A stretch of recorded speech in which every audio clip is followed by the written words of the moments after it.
Time to act is now. ఇదే time అండి. Start చేయండి. No problem. Don't be part of the 90% who fail. ఎవరైతే ఈ 90% fail అవుతున్నారో వాటిల్లో ఉండొద్దు. ఎవరైతే సక్సెస్ అవుతున్నారో ఆ పర్సంటేజ్లో ఉండడానికి ట్రై చేయండి. Your degree is just the beginning. Certificate చేతిలోకి వచ్చింది అంటే లైఫ్ స్టార్ట్ అయింది.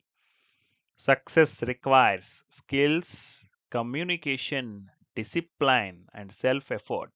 Start building today. నిన్నటి వరకు ఏం చేశారో మర్చిపోయింది. ఇవాళ ఏం స్టార్ట్ చేయాలి అనేది తెలుసుకోండి. దానికి తగ్గట్లుగా మీ లైఫ్ని మీరు డిజైన్ చేసుకోండి. All the best. Thank you.